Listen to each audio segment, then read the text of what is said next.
Most people get a little bit of success, man. They are able to pay their bills. They're able to buy a car. They're able to live in a decent house. They're able to compete with their high school buddies or their circle of friends, and they're doing okay in that circle of friends. And that's where they stay. And they stay there until they die. And I want you to think about that. That's how people get in ruts. And the only difference between a rut and a grave is the depth of the hole. The degree of which you're rewarded is directly proportional to the degree of hard work that you put in. Your life is a monument to the difficulty and the pain and the frustration and the that you have to deal with on a daily basis, and how good you are at dealing with it. And not only how good you are dealing with it, how good you are at asking for fucking more. Being successful in life, building the life that you want, is going to take constant evolution. It is going to take constant progression. It is going to take a constant discipline towards looking for the next hardest path. You should be grinding and you looking at the score. The score is what it is. The score ain't about to change because you looked at it. Keep playing the game. Keep grinding. Keep working. And that other stuff will take care of itself.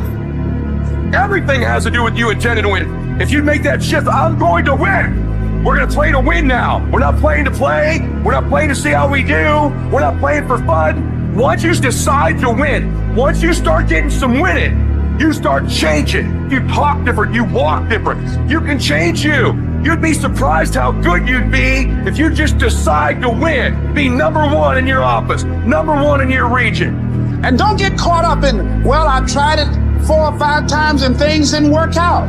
If there's something that you want and you're hungry for it, you've got to do what is required. When he's running the 26-mile marathon, he said, let's say that hypothetically, that 18th mile is the wall. He said, Les, when you get there and you're running, he says, everything in you is telling you to stop, to give up.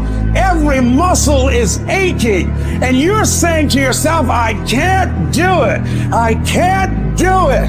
And you just keep on and you keep on and you keep on. It seems like you're moving at slow motion. And then eventually when you break through that 18-mile wall, then you know it's like done and you're on automatic and you glide on in and you know it's there. You know you're going to get to the finish line. And we've all had experiences where we were working on something and we knew it was possible. And we did those things that were necessary to bring it into reality. We took the responsibility to make it happen. Other people couldn't see it. A lot of people didn't believe it. You were attacked. You were criticized. People were opposing you, but you kept on doing it. It was hard. It was rough. It was difficult. But to you, it was worth it. And eventually you got to a level, you know, can nothing stop me now. I'm on the move. But the problem is somebody's got to push you. The problem is somebody's got to give you a reward. Somebody's got to prod you. The problem is you're not self-motivated. You have to stay in beast mode. And so I'm looking at the clock and I'm saying, technically, you can go back to sleep. Technically. But Eric Thomas, if you go back to sleep, you might not wake up to 3:30. You might not wake up to 4 o'clock. And if you wake up at 4 o'clock, Eric, for 30 minutes of sleep, you might be pushing your goals back a week. You might be pushing your goals back a month. You might be pushing your goals back an entire year by sleeping for 2 hours because you missed an opportunity. What do you do when somebody's not there watching you? What do you do when you have to either do what it is you know you're supposed to do, or you get to take the play off because no one's going to know the difference? Because it's really easy for anybody to come to work on the days they feel like killing it and killing it. But what happens on the days that you don't feel like killing it? What happens on the days that you don't feel like getting out of bed? Because those are the fucking days that are going to define where you end up in your life.